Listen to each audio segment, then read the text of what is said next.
So hello, everybody. Really nice to be here with you all. Thanks for the great introduction, Libby.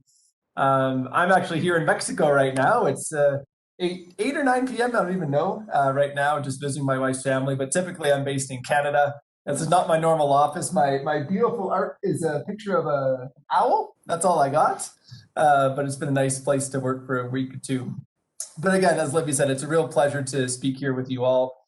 Normally in my job, I get the pleasure of working with partners and visiting the different markets we operate in globally. I had the pleasure of traveling to New Zealand, meeting with the Capability Group team and some of you before, and in some other markets as well. And normally we'll have different representatives from Axonify come for local events like this. So again, with the current environment, we can't do that, but it still is nice to have an opportunity to interact. As Libby said, I'm going to be going through some different slides and some concepts today, but I would love also, again, if you have questions, comments throughout, either in the chat or if you'd like to speak up, please go ahead. I'd love to learn from you as well as we go forward. I also have worked a lot about the last 4.5 years, starting in the customer success function at Axonify, and you work closely with the Capability Group team as an extension of our team. It's all about ensuring that you as clients get the most value out of the investment you've made in Axonify. And so what we're going to be doing today is we're going to be looking at different ways that you can identify value that you can and how you tell that story internally, show some examples, and give you some frameworks and tools and tactics that you can take away for your own organization. If you're new to Axonify and haven't signed up with us yet, I hope this will give you a bit of a sneak peek at what you can do with the platform as well. So with that, I'm going to get started here. Again, jump in with questions in the chat or as we go here. So if you think back to when you first made that investment in Axonify and in frontline learning, there's probably a few reasons that you did that. And I've come across this framework recently that I quite like as a way of articulating what are some of those different value stories or success criteria. So fundamentally, you might have been looking to just support basic things that you need. Maybe you didn't have a digital training solution. You didn't have a way to communicate with your staff. So maybe there were specific things like that that you really wanted to have in place. Okay, so that would be bucket number one. Bucket number two would be you were looking at ways to reduce time and cost. You might have identified a specific process or a way of doing things. And if you could eliminate that or reduce it, that would have a financial impact, which could manage such an investment.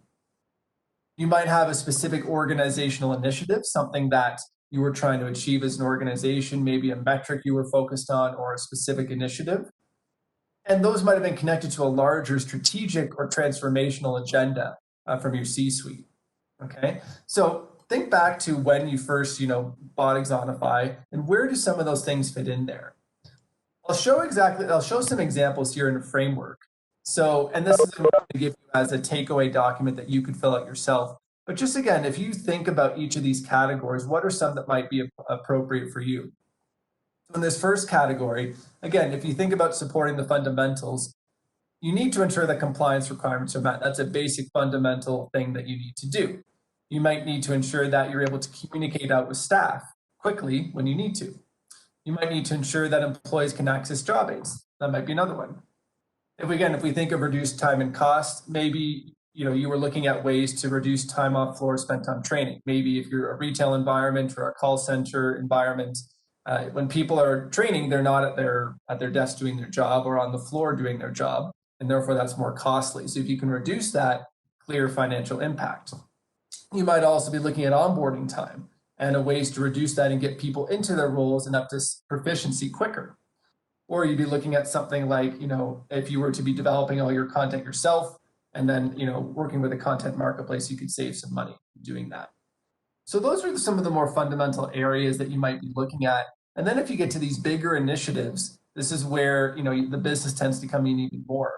So you might have a strategic initiative in place around creating an agile, adaptable workforce. Just as an example, you really want to make sure that as new things come up, you can quickly roll things out to the field. And maybe a specific initiative related to that is you want to increase signups of a loyalty program offering, right? And so that's something your organization just did, and you need a way to quickly ensure that all staff know what to do and to engage with customers appropriately. But in 3 months, there might be a new initiative in place, but it fits around this broader theme of creating an agile, adaptable workforce. So again, you can see some of these metrics are connected to these larger initiatives. Similarly, maybe you have a vision of driving a safety culture across the business where people are thinking safety, they're talking safety about safety, and really encouraging the right behavior. And if you broke that down, there might be some specific metrics, like slips, trips, and falls. You're trying to reduce incidents in that area, right? So there might be a number of those different metrics that fit. Another example might be at the C-suite level. You want to create a consistent high-level customer experience across every location or environment, right? So if you walk into a store, let's say we're talking retail, you want comfort that every store is going to give you a consistent high-level customer experience. Again, a way you might measure that might be around NPS results, something like this. So again, these are just some examples, but what I want you to do, and we're going to go into each of these and how you can measure some of them. But think about what are some of those ones in your organization, because what I've seen with a lot of the clients I've worked with is they often have multiple objectives, some that will fit in these different boxes. So again, we might have a tangible business objective, we might have other ones too. And if we can identify those, get the data and tell that story, that's much more powerful than looking at these on their own, because different stakeholders will care about some of these different areas. And again, if you can identify what those areas are, you can also start to measure. We've seen clients that have color-coded this as an example to just really identify where they're seeing the progress that they want in terms of these success criteria. So what are some examples of ways we actually collect this data and tell this story? So I'm going to focus first on this first column here around supporting the fundamentals. I gave an example first around compliance, right? So compliance is a fundamental area that we need to do. We need to ensure that our employees are trained in the areas that governments say we need to train them on. But what are other ways we could tell that story? So one example here, I had a client, a home decor retailer that I worked with previously, and they used to do compliance on one system and then had Axonify for their daily training and reinforcement. What they did then is they moved their compliance training into certifications. And for those familiar with Axonify, certifications are triggered before your daily reinforcement training. And what they saw is previously those compliance trainings, they'd have to get their managers involved to push employees to go and complete them. With the certifications, they were able to get it done within 2 weeks for 90% of their staff. So again, the end result was the same, but the way they got there was different. They didn't have to nag the managers. They didn't have to spend a lot of time to get that done. So that was a good story and a win for them. Not necessarily a financial impact, but still a win in terms of time savings. Another one is when we think about broad communications. So with Axonify, we have the ability to send out communications in the system using broadcast messaging. And that's a feature that's generally been fairly well used in the past. But in this year in particular, we've seen the usage of that feature go through the roof. Also, events is an example too, the ability to run virtual events.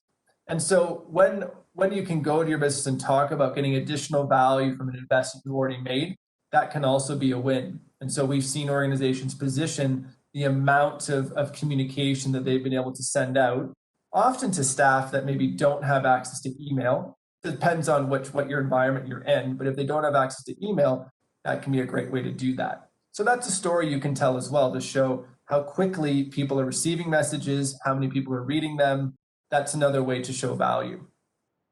I think also another way too is to look at the overall activity, right? So, historical metrics we might have with other systems might be completions, test scores, that sort of thing. And as many of you know, we can go beyond that, right? We can look at participation, we can look at frequency. You can also look at some larger metrics like number of questions answered. I find clients are always amazed when we walk through. It's like, your employees have answered 5 million questions this year, or 1 million questions. That's a stat that can really get attention internally because it shows that you have a lot of activity that you're generating. And then it's a question of how do you leverage that in the most optimal direction for the business. So whatever those areas are, again, you can start to think about what are those basic aspects of the platform that are a win and that you can communicate internally. Our second category here, reduce time and cost, right? So again, I think I often hear of a lot of clients that as they are looking to bring in an investment, they try to make some sort of business case to identify cost savings that they could generate because of the investment that they're making. So there's a few examples I've heard that you could consider here. One, and sometimes this is culturally different in different markets. I've seen in the Middle East skipped a generation in a way. They went very much from everything was in in-class training, they kind of skipped having an LMS and went straight to digital training like Axonify. So for some of those clients, the metrics they're used to are more associated with that in-class training. So some of the ways that we've articulated some of the savings are, again, historically what they would do is across a lot of the markets in the Middle East, the Gulf countries, you might have had people from 8 countries that would be flown to one location to be trained and then sent back to their country. So you have, a time investment in terms of the people coming there, but then the cost of the facilitators, cost of accommodation, cost of flights, as an example. And so what we did is we looked at, after they launched Axonify, what was the total amount of time spent in the system? And what we were able to calculate from that is what number of days of training does it actually represent? So we were able to show for one organization that on average, they were getting 2 days of training per month without actually taking those staff off the floor. So they didn't have to pay for other staff on those days, but then they're also getting the value out of the reinforcement in addition to that period. So that was, again, it's not a ROI number, but it shows, again, the equivalency in numbers that those executives could understand. So that's one example.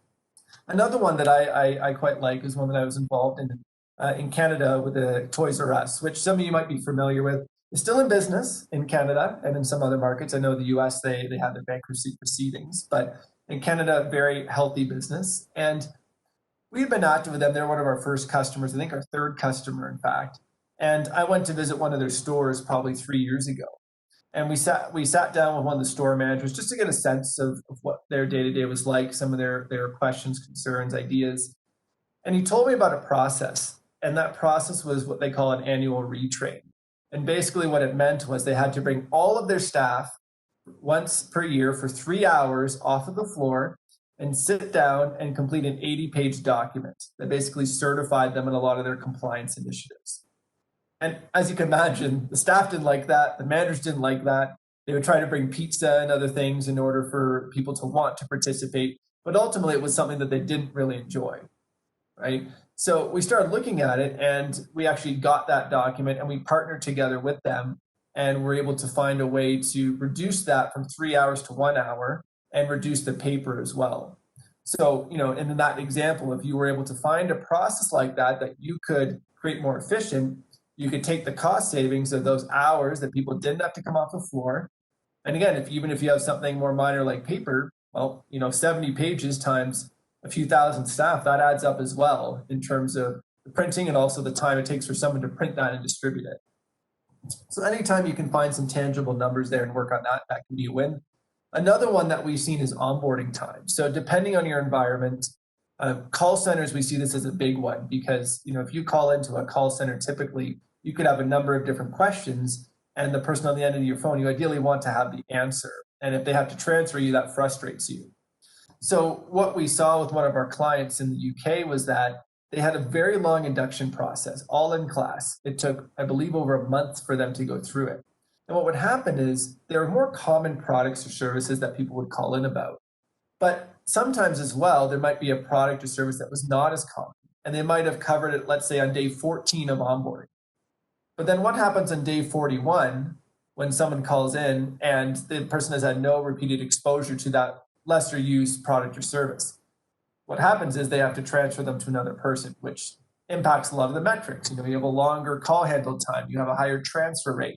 It's not the experience that they want to deliver. So what they started to do was embed reinforcement into the onboarding process, where at the end of each day of onboarding, they would start to receive Axonify reinforcement questions to start building that memory and long-term retention around those topics. Again, I'm not meaning to sound like an Axonify pitch, but the purpose of that is they found that by adding reinforcement in, they're able to reduce the total of onboarding time by several days and get people into their roles faster. So again, if you can find something like that, I know a lot of people are re-envisioning onboarding as a lot of it has to go virtual as an example. What are ways that you could reduce some of that as an example? And the last one I'll just reference here was a grocery retailer that we worked with. So many of you are familiar with our Discover side of the platform where you can find job aids.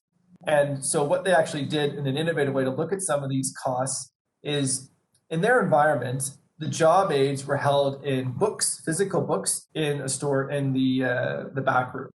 So let's say you work in the bakery and you won't need a job aid. You'd have to physically walk all the way from the bakery in the grocery store to the back room, get the job aid, which again may or may not be up to date because it's in a physical binder, and then walk back to your shift. So we actually went to the store and we timed it, and I think it was like 1 or 2 minutes in order to go there and back, which has a time implication plus an accuracy implication as well. So if you can look at processes like that might be inefficient, there could be other savings there. I'll pause there if there's any questions. I know everything is coming in the chat yet. Hard copy manuals are very 1990s. Hey, you'd be surprised. We do see some of that. Cool. I'll jump ahead, and this is probably the biggest one of them all. So again, we talked about fundamental aspects. We've talked about reducing time and cost. Now, the third one is really supporting organizational initiatives. And I think about this very much in terms of metrics. And you'll often hear us talk about trying to identify metrics. And that's really to focus the content. But there's a number of ways that we can measure that, which I'll go into. Some of you will be familiar with this. This is our value realization model, which is built off the Kirkpatrick model, if you're familiar with that. And really what we do here is, so let's say that you as an organization have identified some metrics that are part of a larger organizational strategy. I've taken one here as an example, higher conversion rates in stores. So with some of the other organizations I've spoken to recently, one thing we've seen is with COVID, less people are going to stores. There's less demand for people to go to stores, but also, there's often restrictions in place for the number of people that can go into stores. And I know that's not the case in every market that may not be on this call, but for the purpose of the example, let's assume that. So let's say we're in this situation and you have someone come into the store. The argument is they'd have a higher intent to buy something, right? So how do we engage with them? How do our employees engage with them in order to convert higher percentage of sales? So that's a question some of our other customers have been asking recently. So if we think about that, well, what is it that we want our employees to do consistently or differently? So, if there's not many people in the store and we have to have physical distancing, what's the right way that we should communicate with them? How should we communicate when wearing a mask? What are the other tactics or procedures that we could use effectively to drive that conversion rate? We would need to break it down into those specific behaviors. And then ultimately break that down into the topics of content, of questions, of micro videos, of modules that you want to build to drive that behavior change based on your hypothesis. So you might believe that based on this, you want to develop topics in things like customer experience, product knowledge, and safety topics, okay? If we take it a level down, we then need people to actually take the trade. And this is where it comes to building an engagement or participation strategy. So that's why when we think about an organizational metric, we'll start to break it down in those areas, because that's how we can actually collect some of the data, right? So if you launch Axonify, and many of you have, you know that we can pull, engagement metrics like participation rate, participation frequency. So again, 80% of employees participating 3 to 4 times per week. We could pull survey data to get anecdotal feedback on that.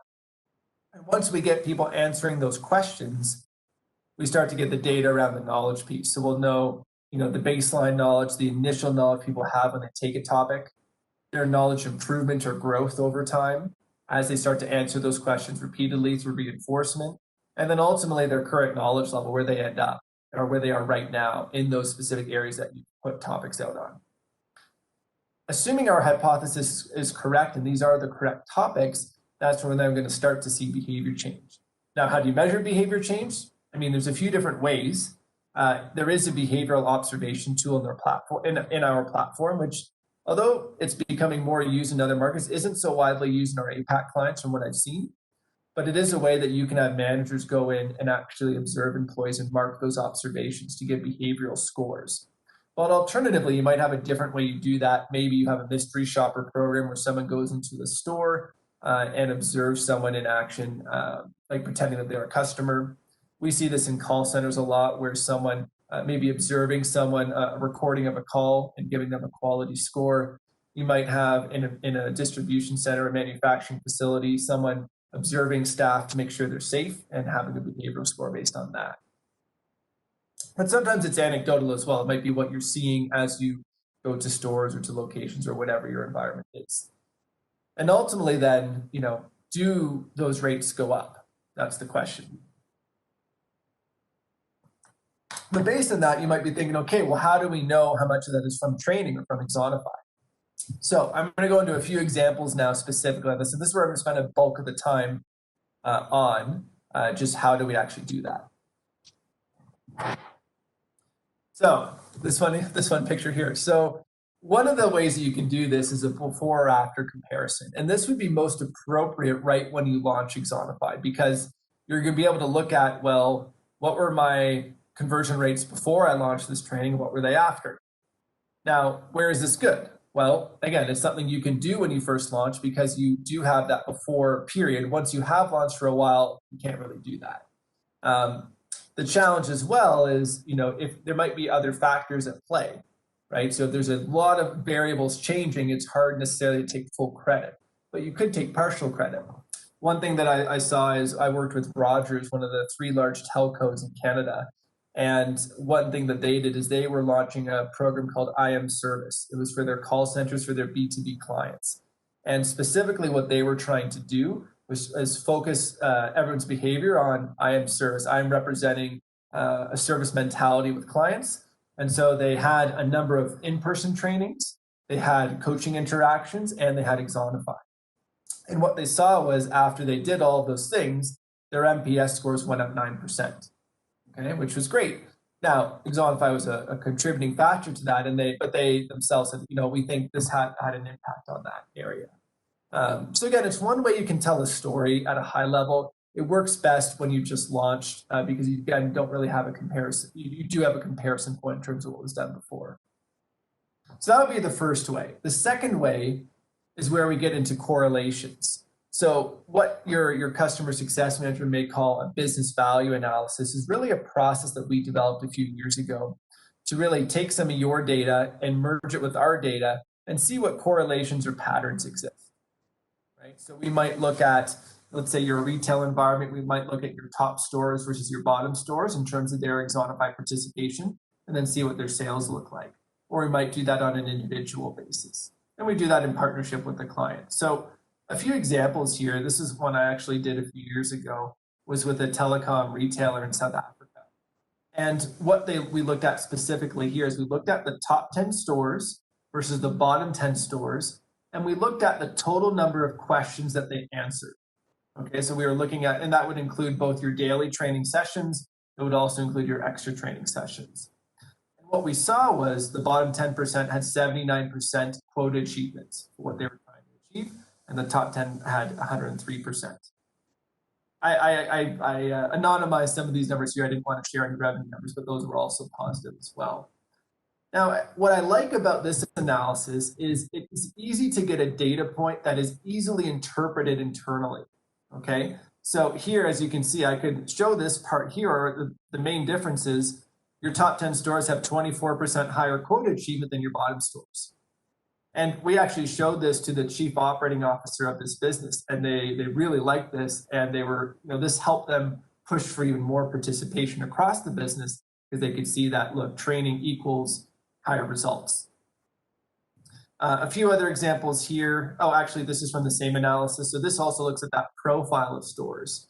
So again, that top 10, you can see over 17,000 average overall questions answered. Participation days 186 to 23.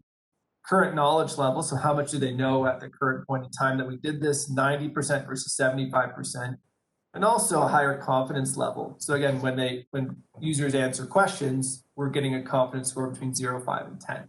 So about 9 out of 10 versus 8 out of 10.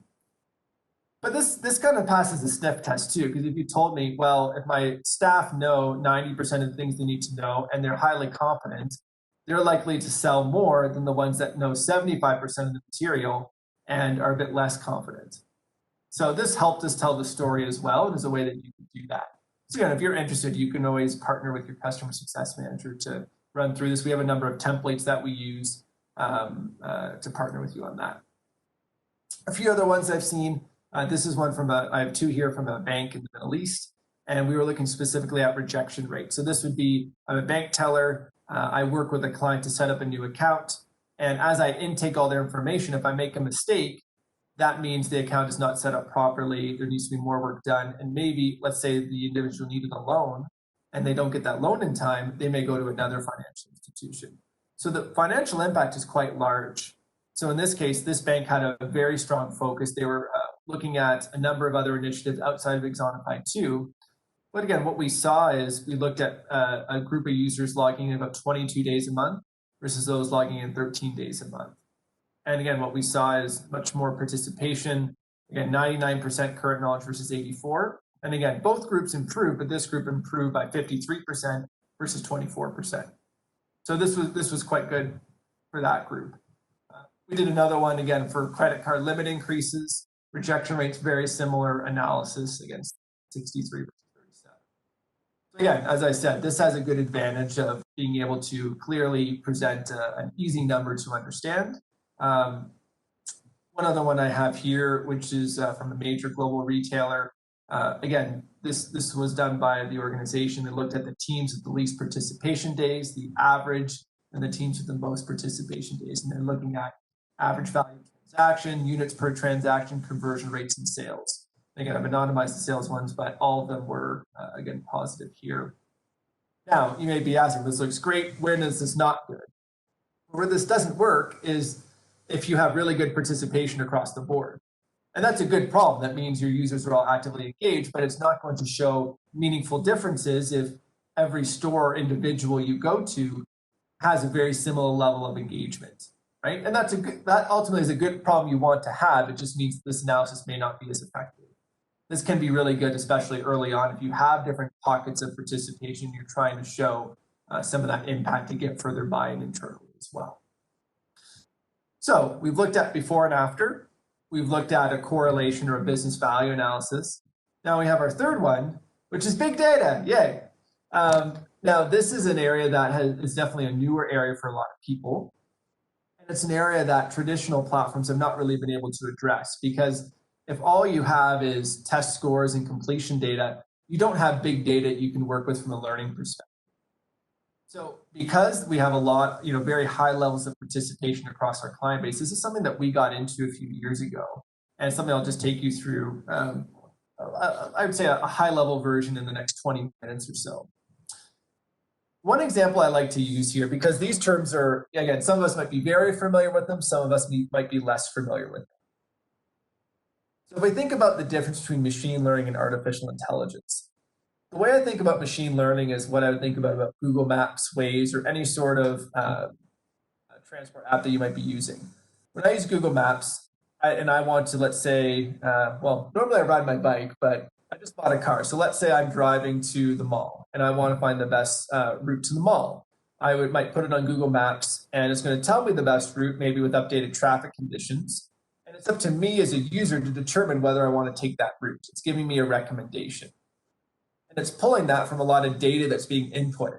And that data could be, roads that have been uploaded based on some of their mapping technology, real-time data in terms of other users as they're driving and maybe getting stuck in traffic, that's feeding back into it to give me that recommendation.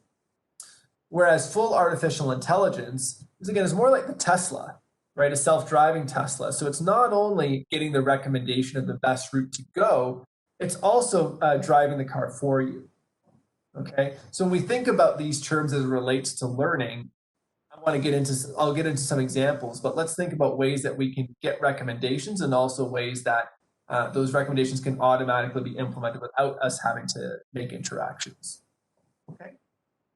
So when we think about, we have a specific tool called Impact. I'll go at a high level just how it works for simplicity. Again, this can be a deeper discussion, so if you're interested in that, I would contact your customer success manager to have that. But what I'm just going to talk about briefly is, if you're interested in going down this route, what's the input you need in terms of Axonify data, business data? How does the machine learning work? What can that tell you in terms of telling an ROI story? And then what are some of those recommendations, linking back to the machine learning, the AI that you can leverage in your organization? Okay, so let's start with the inputs or the data. So Axonify data really is big data, because every time one of your users answers one question, it generates between 10 and 12 data points. We get information on the knowledge level, the confidence level, the number of times they've gone through the content, the subject that it's in, and if behaviors are turned on, also the behavioral results as well. What does this mean? So if you think about one employee in your organization, let's say on average they're logging in 3 times per week. and they're answering 5 questions per day. So the math would suggest 15 questions per week. At that rate, 60 questions per month. At that rate, 720 questions per year. Well, then, of course, we multiply it by the 10 data points here. You're at 7,200 data points per employee. And then, of course, multiplied by however many users you have. So that's why when we talk about machine learning needing big data, thankfully, Axonify has that big data, provided you're getting good participation rates to feed into it. Now, in order for this to be meaningful, we need to match it with business data. Okay, so again, depending on what your business, one of your business metrics is, we're going to need to pull some of that data into the platform. So if I think about an example here, we're going to talk about shoe sales. There's a few ways you can structure it. So you could structure it based on team level data or user level data. So again, it would have to match to how your data is structured in Axonify. So either based on employee ID or your team name, and then based on actual numbers or based on percentage numbers. Those are the 2 variables that you have. So again, one example here might be, we're going to go by team name. So we're going to look at store sales per month. So again, we're going to have 1 row per month here. So one team name would be Fifth Avenue. So for every month we're uploading data, we're going to have a separate row. And we're going to have our actual value versus a target value. Now, why is that important? Well, we want to know what is good performance. So if I looked just at the actuals and I looked at this February 2019, I see that we sold 9,700. That seems good. But the next month we sold 10,500. That seems even better. But if we compare to the target values here, we'll see that 9,700 is actually higher than the target value, whereas this 10,000 number is lower than the target value. So that actually wasn't a good performance. And that's what we want to know. We want to know how we're doing relative to those targets. Okay. Now, the other approach we could take is, again, instead of team name, we're going to look at employee ID. And again, this has to match how you have your data in Axonify. And again, we could do a percentage target. So your target might be 1, meaning 100%, and your actual value being a percentage of that, so 87%. Okay. So this is one of the big pieces, is to get the data so you can actually use this part of Axonify. Sometimes and I'll go into some tips in a moment to get that. Actually, I might have that. Oh, I have this on my next slide. Great timing, Derek. So one of the things you can do, because this often comes up the question, how do I get this data? Well, one thing you can do is you can get alignment up front if possible. So, if you are going to launch an initiative and you want to be able to track the success of it and get some recommendations associated with it, you might want to upfront have a conversation with your data team, see if that data is accessible, in what format is it accessible. Sometimes you might have to manipulate it a bit, and our team can help with that too, to get it in the right format, but you ideally want to know as early as possible what that looks like. Again, you might want to know broadly what data is available or tracked. Sometimes certain data isn't tracked, and maybe you want to start tracking that. You might want to identify who owns that data. So sometimes it might be an operations team. Sometimes you might have a data analytics team. We're seeing more and more of those these days. And having conversations with them, partnering with them, can definitely save you some time. The other piece too is that you might see some hesitancy to share that data, even internally, let alone externally with a party like us. Now, what I've seen is 2 ways to get around that, beyond the obvious disclosure that we have NDAs with all of you through our contract, so that, from a contractual perspective, covers that. Some of the other things you can, I'm getting some, does someone have a question, or I'm hearing some background noise? Okay, I don't think so. So again, 2 ways you can get around this is, we had a client, a telecom retailer I was working with, whereby we were having some difficulty accessing the data from them. Our key stakeholder, the head of L&D, wanted to do it, but he wasn't getting the permission internally to share it. So we said, well, let's sit down with your team and let's talk through the benefits. So we met with the SVP of stores and himself, and took them through some of the benefits of what they could do with Impact, which I'm going to go into in a moment. And after that, they were all game. They're like, wow, that's amazing. And the next day, the data was sent over. Right? So if you're having some trouble, sometimes the ask without context might be a challenge, but if you can get other stakeholders on board, that can help you in doing this. The other piece too is, if you're still getting pushback, one option you can suggest is, instead of using those actual values, you could also use percentages, just because sometimes it's less proprietary. you might have better luck doing that. And from the algorithm perspective, it doesn't really matter. We just need to know the difference between the actual and the targets. That's the key factor.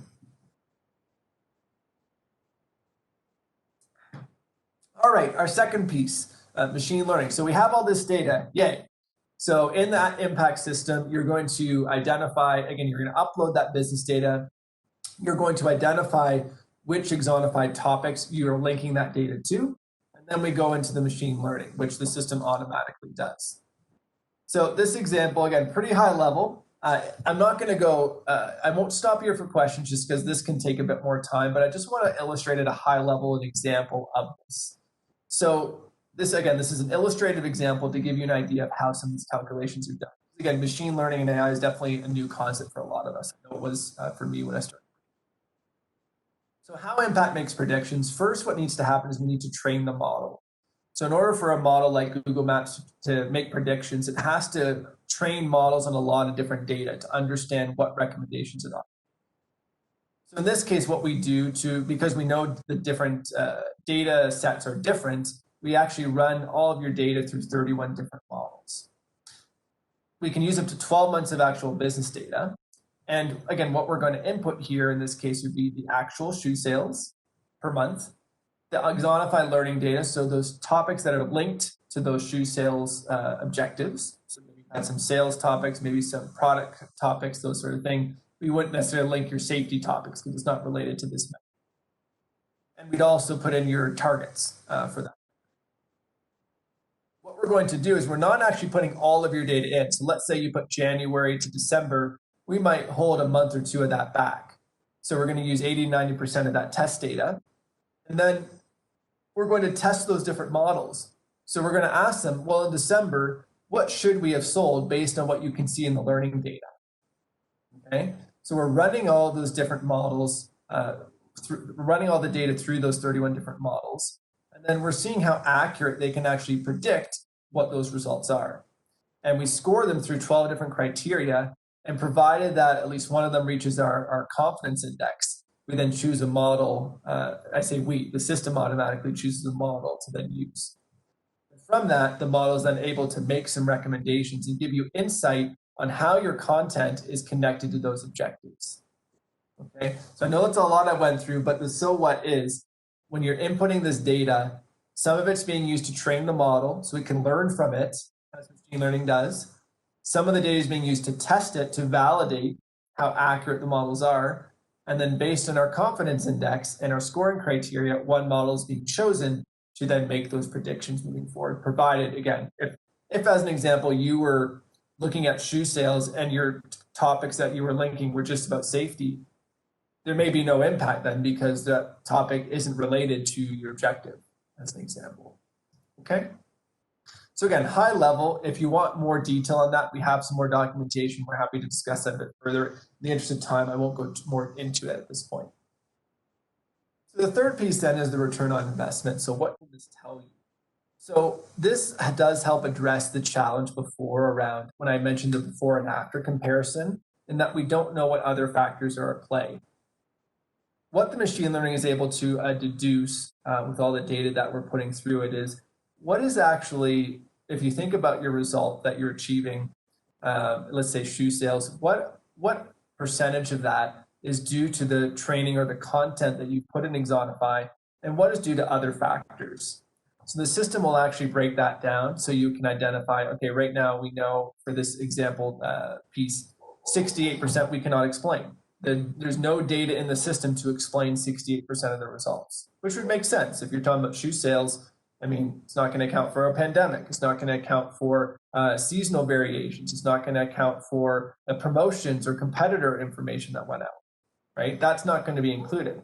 What we do know are things like engagement. We know if they're engaging with Discover, if they're engaging with broadcast messaging, that has an impact. We know things like known demographics. So let's say things that are included in a user profile, such as what team or location they're at, how long they've been at the business. Those sorts of things we know, and it can point these out here. I had a client before where we ran this through, and they said their known demographics is actually about 25%. Like, well, why is that? It's like, well, we know there's an imbalance right now where some of our stores are in prime locations and some are in not desirable locations that we need to close, and the targets aren't set up appropriately to compensate for that. So the known demographics is actually a pretty good indicator of where our sales are going to be. But the last one here then is the knowledge piece. So this is then the different topics in Axonify that you've connected to that area. And the way you can think about this story, again, you could look at the total percentage of that metric. Another way you can do it is also look at if you've had an increase in that. I had a large bank I worked with where they had the equivalent of a $20 million US sales increase year over year.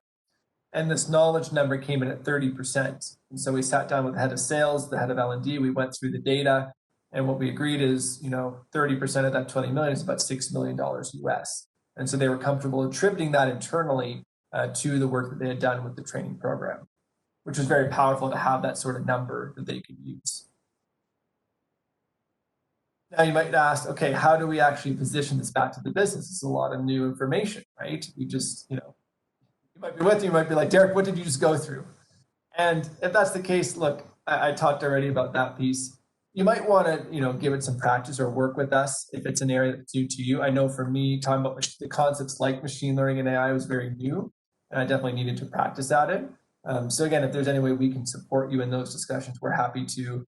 Axonify is the chief data scientist that's in this stuff all the time as well. So, we've had him speak to some of the data analytics scientists and other organizations if required. I think also pairing this with some of the recommendations, which I'm going to get to in a moment, that this can generate. It is nice to see what percentage of impact your content's having, but it's also nice to see what you can actually do with that data. How can it help you improve the results moving forward? I think also presenting the full picture, so what's not attributable to training. Again, in that analysis I just looked at, it was about 20% was to content. If you go in saying that 80% is, well, that's a different story. That would, suggest to me something's wrong with the data. So we've talked about 1, 2, and 3. So last piece of these recommendations. So if we think about how can we actually use this data to improve some of those results. So one of these in particular is around administrators. So if we looked before and we saw that 21% of a result was due to the topics you had in Axonify, we can actually break that down and start to see how these different topics are contributing. So in this case, negotiation has about a 5% impact, whereas return policy has a 2% impact. And if you click on these, it'll actually take you to the topic progress section of the reports. And where that's valuable is if you have a topic, let's say, we're talking about shoe sales, and you had a topic around the new Nike releases, and that's showing 0% impact. Well, why is that? Right? Is it that actually has no impact on it and it's the wrong content? Or maybe it's because people haven't gone through it yet. So you can look at the topic progress report and get an indication what is the real issue? Because there's a difference between the delivery of the content, have people gone through it, and the actual relevance of the content. And sometimes the content isn't relevant, and this will give you that feedback to know, is this content actually resonating in terms of making an impact on that area? So again, it's some good feedback for you. For managers as well, you can get some recommendations here if you upload the subsequent month's targets. So we're in September right now. So if we know what the September targets are, they can start to make some predictions of where we expect to end up, all other things being equal, and what we as managers can do to get our teams to perform better. Okay, so there might be, it's better here. I don't actually have the best screenshot for this, but you can see here in this team, there's an opportunity to improve about 30% to over exceed the target. And what it'll actually go into, if you click into that, is an understanding of, do you need your team to participate at a higher level more frequently or improve their knowledge in specific topics? So if you see that, your team overall is not knowledgeable in upsell techniques, that would be a trigger for you as a manager to maybe push your. So it's giving you some of those data insights real time so you can focus your comms with your team. And this one I think is the best one. And if I think about the machine learning AI piece, these ones I just went through are good examples of machine learning. They give you some recommendations that you can choose to leverage, similar how I can choose to follow the route on Google Maps. Whereas what's great with the recommendations to the user is if you have this turned on, the system is going to look at every user's profile, look at the impact results, and create a recommended topic and extra training that's specifically built on those impact results. So if it's seeing that upsell techniques is having a big impact and I, as a user, have not gone through that at a sufficient level, it's going to trigger that in my recommended topics as the topic at the top of the page. Okay, so it's starting to make it's almost becoming full AI in a way, because then you, as an administrator, do not have to actually do anything. The system is automatically going to do that for your users. So again, that's where I kind of see this going full circle, where again, you're getting some data that you can use for ROI. You're getting some recommendations to managers and administrators, but then you're also getting that recommended extra training, which is getting pushed automatically to users, similar to how Tesla's, self-driving car. So again, I know I spent a lot of time on this third area here, the organizational initiatives. Sorry, my voice is cracking. I need some water. But I know I spent a lot of time in this third area here. But ultimately, that is very much linked to the fourth area, delivering strategic value. And the way if you look at how I frame some of these, you can't measure these as yes or no's. They're kind of, I'd say sliding scales. And so for you as an organization, if you're looking at a safety culture, you might have a number of metrics like these ones that you're looking at. You might have some behavioral observations you're doing, but you might also have anecdotal observations. Are you walking through a plant and you're seeing people talk about safety, or a store, or whatever that might be? But if you can anchor some of those metrics towards those larger strategic objectives, that I think is going to be more powerful for the business. And you're going to be able to tell a more compelling story that's going to excite more senior level stakeholders when you can align to some of their larger overarching initiatives that they have in mind. So as a summary, again, I'm going to give you a template. We're going to send this out after, and it's going to have this table as an example and a blank one. So if you want to use that as an example to fill out, you can definitely do that. Some other recommendations too is, I think it really, when you look at this table, a lot of these ones on the left are L&D initiatives, which are good. But I think sometimes, and this depends culturally where in the world, but sometimes we can have more conversations with other stakeholders to make sure that we're aligned to these larger initiatives in place. So I'd encourage you to talk to broader people in your business around those strategic drivers, learn what's important to them, so that you can anchor the use of a tool like Axonify to them. I think another piece is, again, if you've been a long-standing client, you might have bought Axonify a few years ago based on certain objectives, and you can certainly go back and measure.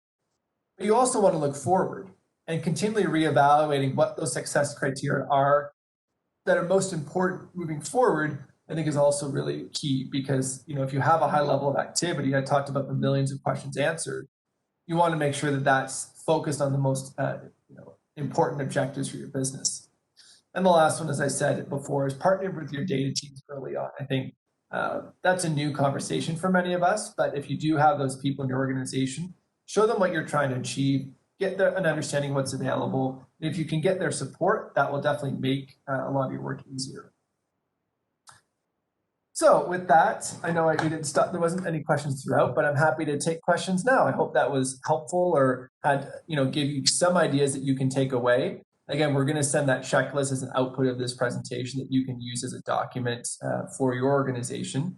But happy to take any questions that you have. Just to note, everybody is on mute, so you can unmute yourself in the bottom, or just hold down the space bar and you'll be able to unmute yourself as well.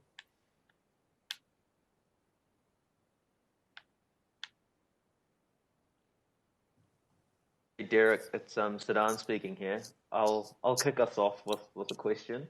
From your experience, I mean, like impact and BVAs, like definitely like things that are on the top to-do lists for organizations to demonstrate the value of Axonify.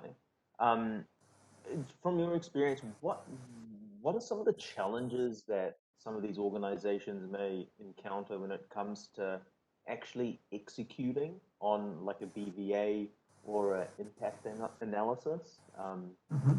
Yeah, it'd be good to get an understanding of that because some of those challenges are what some of our clients kind of encounter. So it'd be good to understand what those are in your context, and then how you mitigate some of those risks and challenges.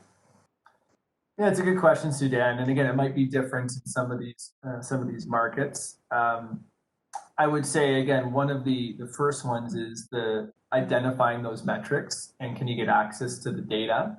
So again, sometimes the challenge can be is if let's say you haven't maybe focused on some metrics up front, you're looking then after to see an impact, but maybe your content hasn't been as connected to those metrics, right? So, the answer to that, of course, is ideally you want to line up front to some of those areas. But some of these I would say, analysis can also illuminate, again, where your content might be resonating or not and influence for future content development. The second piece of that, of course, is that, again, getting access to the data, which I had a few suggestions for early on. I think a big piece, though, honestly, is I think a lot of the data teams internally can be overwhelmed. They have a lot of requests coming their way. And so the context, I think, is really important to share, either with them or with people high up that can move some of those things, right? So the show of why you want to do that analysis, what you're trying to achieve, and to make them feel comfortable, in terms of sharing that, because some groups obviously have that locked down. That tends to be a challenge. I think also too is if you're working on an analysis and you're going to present to senior stakeholders, I would recommend you might have a few touch points. We've done that before where let's say we're working on analysis with a client. And again, I view this within an organization or from us to a client, but we might have a few touch points throughout with the key contacts just to make sure our approach on the analysis is correct. Because what you don't want to have happen is, you work on analysis, you present it internally, and then, a stakeholder pokes some holes on it and shuts it down and reduces the credibility of the work you've done. Whereas if you engage them early on and have a few discussions, touch points, frame up and get alignment on how you're going to conduct an analysis for whichever one we talked about, that can definitely be helpful and just ensure that, maybe they point something out you hadn't thought of and you can address it up front, or you just get a sense of where their head's at. So those would be a few things I would highlight. Got it. Thank you. No problem.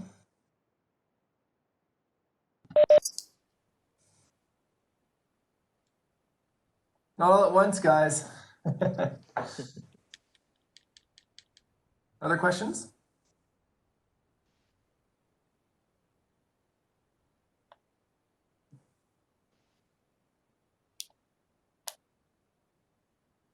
Hey, Derek, I'll throw another one in there. Just around impact.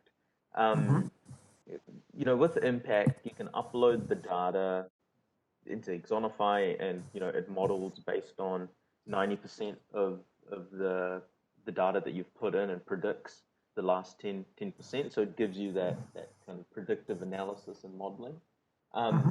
Now, because it's doing that, how important is it that we have data continuously uploaded and refreshed, like ongoing, into impact? Because yeah, that's a good point.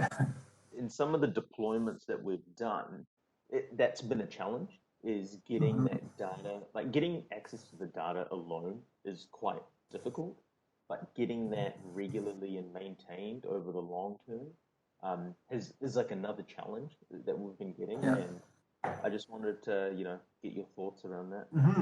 No, thank you for highlighting that, Sudan. I didn't mention it, but I should have. So it really depends on what you're trying to achieve, I suppose. Ideally, you put it in on a monthly basis. And the reason for that is if you're doing recommendations, you're leveraging the recommendations piece that I referenced, you want that data to be up to date. Because as an example, if you're looking at impact data that's a year old and you've triggered recommended extra training to users, it could be sending training to them in the recommended extra training section that is no longer relevant because it's using outdated data. So ideally, you want to do it on a continuous basis. If you're just looking at that ROI piece and want to get that graph out of it, you could look at it at any time frame and do it as a one-time analysis. But again, you're not going to get those recommendations. Now, how can you do it? I mean, once you've done the first I don't know what the correct word is, but taking your data and maybe if you have to adjust it a bit to upload it to our system, you know how to do that. We've seen clients that get into a habit of then, again, it's just a process once a month where they manually upload it. Alternatively, there is an SFTP process. We're able to do an automatic upload, which is something that we have available as well. So again, that's a more detailed discussion for another day, but that is something that you can look to do if you're looking to automate that. Okay. Almost at the top of the hour, so if there's no other questions, I might just turn it back to Libby to maybe to close. I was, and I might just do that with one last question. Then, Okay. So Sure. in terms of using impact, would you say that you'd be looking at a learning program that was an ongoing program with quite, strategic importance to the organisation? You wouldn't do it for an ad hoc learning program? The answer would probably be it depends. Like I would want to know how long it's been running for. So if it's ad hoc, was it running just for a month or was it running for like 6 months as an example? Like I think it should be something that's ongoing a little bit longer, not like a month as an example. I think in that case, some of the other analyses I described might be better, to look at what was the before and after, what was maybe looking at that business value analysis, correlation analysis, where you look at groups that were more active and less active. Impact is really good for the longer term ones and slicing through that data, I would say. And meeting those company ongoing priorities, strategic priorities. Yeah, I would say so. Great. Well, if there is no more questions, Derek, thank you very much. I know it's quite a hard job, especially in the heat of Mexico, to keep talking for an hour. And we made you shut the window so we didn't hear the dog barking outside. So I think what we'll do is thank you, let you open your window. And Matt, thanks again for helping us on the organisation of this. Again, if anyone has any questions, I think you know how to get hold of myself or Sudan, Kevin, those of you in the ANZ region, of course, we've now got Ryan here. But look, please reach out and we will be sending a recording through to everyone. So thanks very much. Enjoy your afternoon.